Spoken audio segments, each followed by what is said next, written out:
বিচার বিভাগের বিকেন্দ্রীকরণের কাঠামো, সংবিধান সংশোধন প্রক্রিয়া কি হবে এমন বেশ কিছু মৌলিক গুরুত্বপূর্ণ বিষয়ে রাজনৈতিক দলগুলোর সাথে রাষ্ট্র সংস্কারের আলোচনা অমীমাংসিত থেকে গেছে বলে জানিয়েছেন কমিশন সহসভাপতি অধ্যাপক আলী রিয়াজ।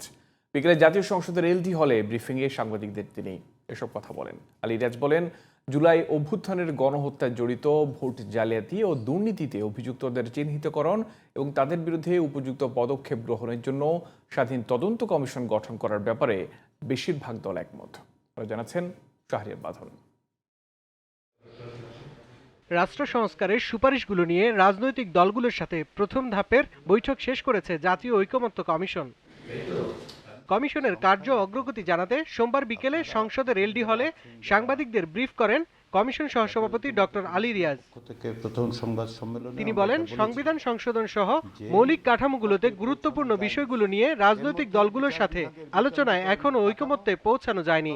বিচার বিভাগের বিকেন্দ্রীকরণের কাঠামো, তত্ত্বাবধায়ক সরকারের প্রধান উপদেষ্টা নিয়োগ, তত্ত্বাবধায়ক সরকারের মেয়াদ, জাতীয় সাংবিধানিক কাউন্সিল বা এনসিসি গঠন, একই ব্যক্তি প্রধানমন্ত্রী হিসেবে কতবার নির্বাচিত হতে পারবেন, একজন সংসদ সদস্য কতগুলো পদে থাকতে পারবেন, রাষ্ট্রপতি নির্বাচনের প্রক্রিয়া কি হবে, সংবিধান সংশোধন প্রক্রিয়া কি হবে, এই ধরনের মৌলিক কাঠামোগত গুরুত্বপূর্ণ বিষয়গুলো অমীমাংসিত থেকে গেছে।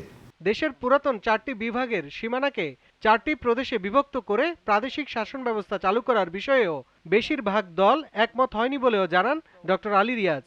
প্রাদেশিক শাসন ব্যবস্থা চালু করা, বিদ্যমান জেলা পরিষদ ব্যবস্থা বাতিল করা, ওয়ার্ড মেম্বারদের ভোটে পৌরসভার চেয়ারম্যান নির্বাচিত হওয়া এবং উপজেলা পরিষদের ভাইস চেয়ারম্যান পদটি বিলুপ্ত করার প্রস্তাবে বেশিরভাগ দল একমত হয়নি। তবে জুলাই অভ্যুত্থানে গণহত্যার সঙ্গে জড়িত, ভোট জালিয়াতি ও দুর্নীতিতে অভিযুক্তদের চিহ্নিতকরণ এবং তাদের বিরুদ্ধে পদক্ষেপ গ্রহণে স্বাধীন তদন্ত কমিশন গঠন করার ব্যাপারে অধিকাংশ দল একমত হয়েছে বলে জানান কমিশন সহসভাপতি। গণ অভ্যুত্থানে গণহত্যা ও নিপীড়নের সঙ্গে জড়িত এবং ভোট জালিয়াতি ও দুর্নীতির অভিযোগে অভিযুক্ত কর্মকর্তাদের চিহ্নিতকরণ এবং তাদের বিরুদ্ধে উপযুক্ত পদক্ষেপ গ্রহণের জন্য একটি স্বাধীন তদন্ত কমিশন গঠন করার ব্যাপারে অধিকাংশ দল একমত পোষণ করে। রাজনৈতিক দলগুলোর সাথে জাতীয় ঐকমত্য কমিশন খুব শীঘ্রই দ্বিতীয় পর্যায়ের আলোচনা শুরু করবে বলেও জানান ডক্টর আলী রিয়াজ। এই কমিশনের দায়িত্ব হল রাজনৈতিক দল সহ সংশ্লিষ্ট অংশীজনদের সঙ্গে আলাপ আলোচনার ভিত্তিতে গুরুত্বপূর্ণ কতগুলো সংস্কারের বিষয়ে ঐকমত্য পৌঁছানো এবং একটি জাতীয় সনদ প্রণয়ন করা। শাহরিয়ার বাঁধন, জিটিভি নিউজ, ঢাকা।